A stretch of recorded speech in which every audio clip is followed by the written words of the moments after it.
In this video, we're going to continue talking about fasteners, but we're going to talk about a different kind of fasteners. We're going to talk about hooks and bars. So these pieces right here are considered hooks. That's what they're called. This is just a regular hook, and this one is called a skirt hook. These hooks also come in different colors and a variety of sizes. For your sample, we're going to be using these hooks and not the skirt hooks, but the way that you attach them is very similar.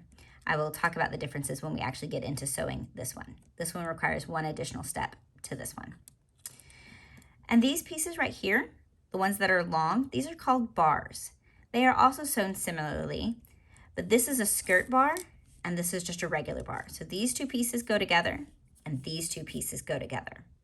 This piece, yes, you could use it with this bar, but it would not be very secure. And you can't use these two together. These won't work together at all. Because one major difference in the skirt hook is that it does have a little notch in there. You can actually kind of see it from this side. There is a locking mechanism that when these two are put together properly, it kind of hooks into itself and snaps into place. This one's got more security. So this is the kind of hook and bar you would want to use if you're using this as a closure piece, and it's going to take some tension on it. You're going to want to use a skirt hook and bar. Now, if you just need to like close up one section, so for example, you have like a zipper and then a collar, but you don't want the zipper to go to the top of the collar. You want the collar to be here, your zipper to stop here, but there's still a gap here because you've got two edges of your collar. And I'm talking about the center back of a garment. So you want to use a hook and bar to just bring these two pieces flush together. You would use something like this instead. Now this piece over here functions with this hook as well. This is called a loop. So these kinds of hooks can go with bars or loops, and this one only goes with skirt bars because this is a skirt hook.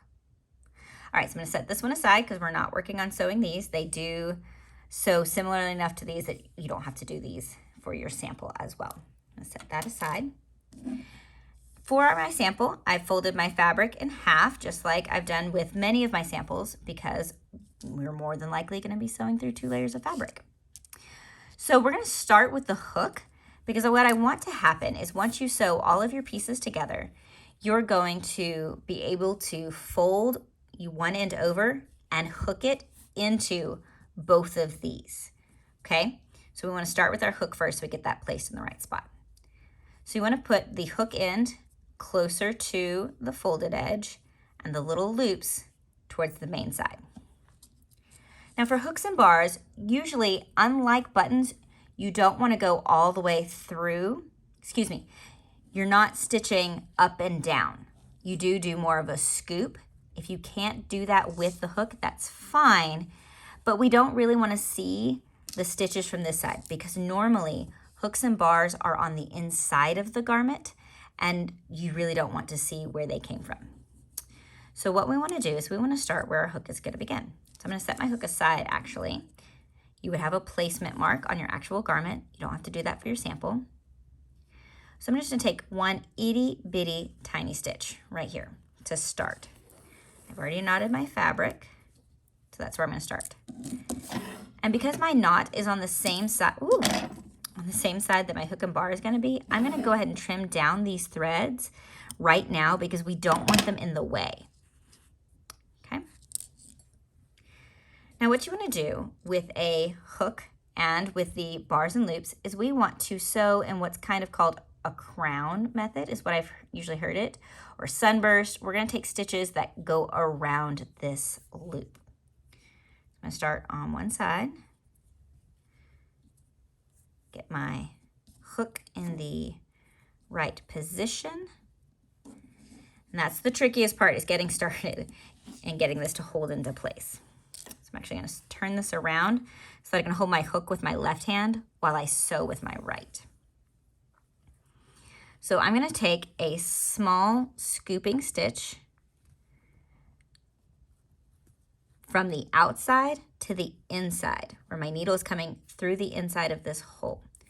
I'm going to do it over here. Take one stitch there. Now, if you can't do that scooping method, you can totally go up and down. The next stitch I want to take, I want to do right next to the last one because I want to make a little crown of stitches that go up and down around the outside edge. Come up through my hole. Whoop. Thread's getting caught on fabric. So I'm going to go down right next to my next one. I'm going to show you the up down on this side, and then I'll show you the scooping on the other. Come back up right next to that last one.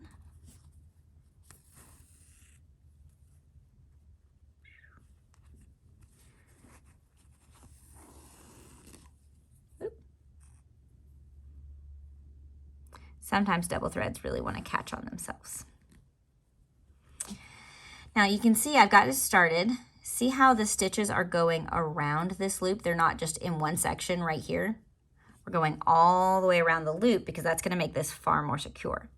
But since I'm only going through one loop right now, this is still really movable. So I want to keep holding it in place with my finger. Okay, so I went down, I'm going to come back up. So this is the up down method. This is really great if you want really super precise tiny stitches, but it is more time consuming. So if you can do the other method, that's a lot better. Okay, so I started over here, worked my way around to where these loops meet. So now I'm going to start on the next one. I'm going to come up through the next one and just continue looping around. But this time I'm going to start doing the scoop method so you can kind of see going down and back up. Little bitty tiny stitches.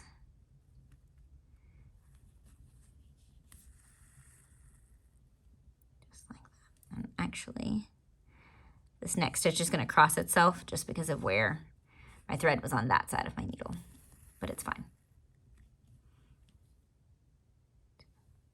Just keep scooping, going all the way around. Okay. All right, now I've gone all the way around this loop. So this is far more secure, and I don't have to hold on to it. So let's take a look at the back side. See how small those stitches are? They're a little messy, but they are small. So from stage, you're not gonna be able to see that, especially if you're using a thread that matches your fabric exceptionally well, which you should always try your best to do. Now, one problem to this is really floaty. There are some times that you would install a hook like this at the edge of your fabric, like that, and it sticks out past. But most of the time we don't actually do that. The head ends up landing at the edge of the fabric, more like that. But still, this is really loose. If you're on stage and you've got a quick change or whatever, it's gonna be hard to get this hook to do the proper hooking because it's moving on you. So what we wanna do is we wanna secure this hook down. So what I'm gonna do is I am gonna go back down through my fabric, and I'm gonna come up right here. That's where I'm planning to come up, right up beside this hook head. Because what I wanna do now is I wanna sew across the hook head, but underneath there. So I'm gonna go pull my thread under, so it's not on top because we don't wanna block this hook area. I'm gonna pull it around and go back down in my fabric right next to the head. And I'm gonna hold my thread out of the way this whole time so it doesn't catch in the wrong spot. Boom. We're gonna do that 2 or 3 times. So come up right beside, go under the hook, and back down beside the hook. Okay. Do it one more time, just for good measure. And again, for these, I am also using a double thread because that gives me strength and durability on these fasteners, which are usually having some form of tension on them. So now you can kind of see I crisscrossed back here. Let's see if I can get in really close here so you can see. Ooh, come on, camera, focus. There we go. See where my stitches are? You can actually still see through that loop my stitches are underneath. So now, like, my loops can still slide inside. Whoop. There we go. See? They're not obstructed. All right, so now I want to tie off, but I don't want to tie off on this side. I want to tie off on this side. So I'm just going to come back up right beside where I was and then tie my knot right there.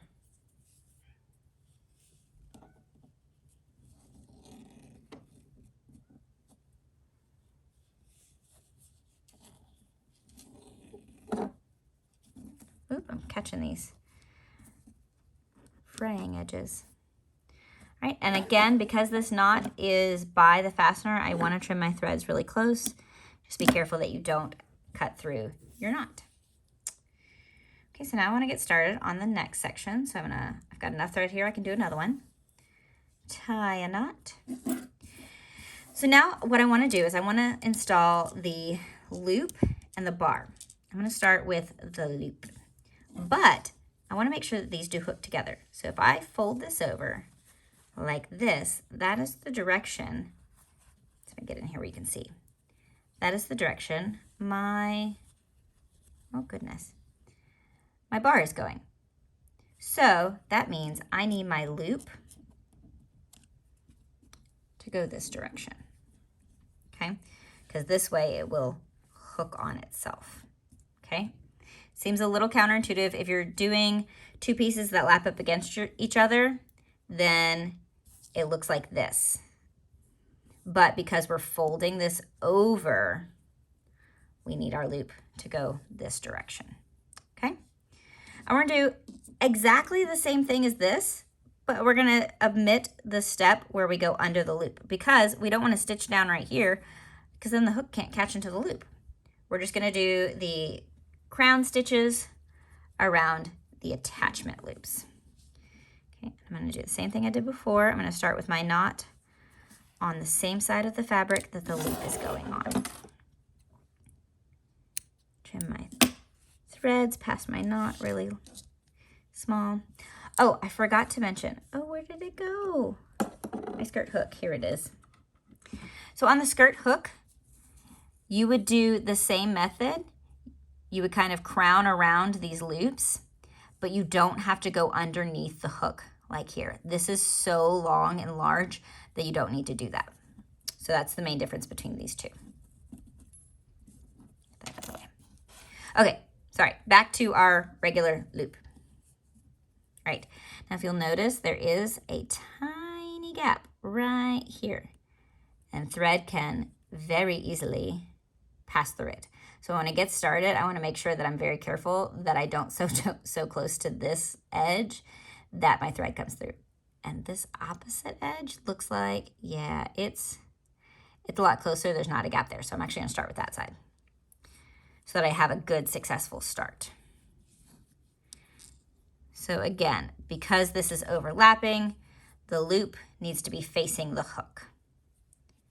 The trickiest part is holding it in place with one hand while you sew because you don't want your loop to move. Try and line that up a little better. There we go. Okay, and I'm going to do the scooping method on this side just so you can see that both function. I'm going down on the outside of the loop and coming up in the hole. Doing my best to go around that loop instead of just stitching in one location. My hands are really kind of fidgety tonight, and I feel like I'm about to drop my needle. All right, I'm going to keep going around. I got about one more stitch in here. I should do. Okay, so now I'm going to cross over and start going around the other way. And for this side, I'm going to do the up down just so you can see. Normally, whenever I do this, I do it all the same way. Or I use a mix. It doesn't really matter. Put down, and this time I'm coming up and down. If you need to do this, great. Not always the most efficient, but it tends to make the prettiest because you can be really perfectionist about it. But remember, we're sewing for theater and we have a deadline, opening night. So sometimes you just got to get it done. Boom. I'm doing the same thing around this one that I did on the other one where, no, I'm not. I'm doing it opposite. Since I'm going up and down, I'm going down through my hole and up on the outside. Before I was going down on the outside and going up through the hole. So again, you can see I'm kind of going around that loop. I'm not putting all my stitches in the same spot. Okay, get probably one more in here. There we go. Okay, I'm gonna come back up on the outside over here and tie a knot.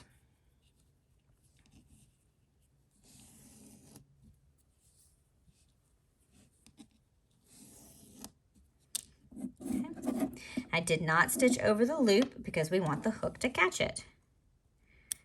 Clip my threads really close. Okay, so now here's the test. We're gonna see if these hook together.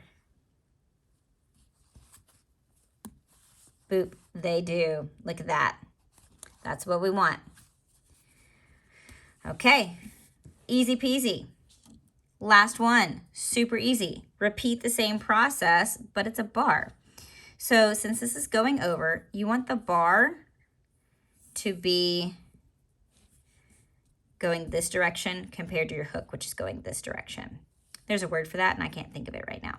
But that's how your bars go, whether or not you have the hook going over or butting up against each other, because that's how the hook and the bar function to each other.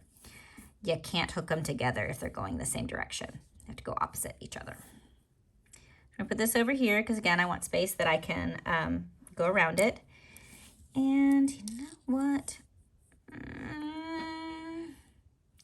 Yeah, I can get it out of this one. It'll be close. I'll be working with a small amount of thread, so I'll get to show you what it's like to be close to the end of your thread.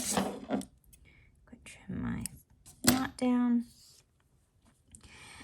And on this one as well, there's a little tiny gap on one of the hooks. There's a gap on both of them, but one is far more open than the other. So I want to start with the side that's not open because I'll have a more successful start that way. Let's get that aside. Put my knot on the same side as my bar. I trimmed my fingers recently, so I don't have the fingernails to grip these little tiny pieces. Drive me bonkers. Okay, get this in place. And then hold it with my left hand. And I'm actually holding, I didn't show you this before, but I'm holding through both layers all the way through so it stays in place. All right, so I'm gonna scoop.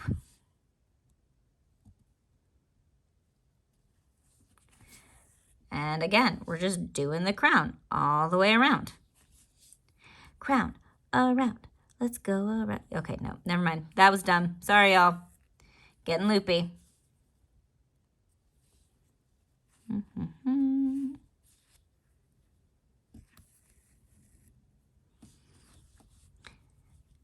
And again, you may be seeing that occasionally I am fiddling with my thread just because it's getting in the way. Don't panic if your thread does something weird and wonky. Just slow down, take a look, get it out of your way. Okay, so now I've gone all the way around. This is still pretty loose. I do want to continue holding it briefly, but I want to cross over here. Now, I don't want to just go straight over and start sewing because I don't want the hook to catch the thread that goes over here because it might tear and rip it out. So I do want to go down into the fabric on the opposite side and come up over here. So this way the hook can't catch this thread. That just makes it for a more secure bar. If you need to make it invisible, you would do it on the same side, but you know, in theater, most of our garments are at least 30 feet away. So a little tiny stitch like that on a place where it fastens I'm okay with. You may work with other people who want you to be more specific than that, but that is up to your draper. Okay, so my threads have gotten pulled uneven. What happened there? All right, so on the other side, I was doing the up down. I'm scooping over here. Whatever's comfortable for you. And I'm rotating the fabric as I go around for the scoop, because that just makes it a little easier. As always, do the thing that helps you accomplish the task to the best of your ability, and it is correct when you do that. Do one more right there. Okay, so now what I want to do is I want to make a knot, and I'm actually going to take a little stitch here on the outside instead of going down and back up, because I can cheat and kind of do this. So I want my finishing knot on the same side as my starting knot. And just tie a knot, like always. Woof! Lost my needle. Okay, trim the thread, boop. And now for the big test. Get all of these little threads off. Let's see if this hooks. So we're gonna go, hold this up out of the way, catch the bar. Yep, there we go. Boop, boop. It connects on both of them. There you go. That is how you do hooks, bars, and loops. And on the skirt hooks, you do basically the same thing. It's just a slightly different shape. And on a skirt hook, you don't do securing the under the hook, because this is so far and you've got stitch holes on either side that you don't need to do that.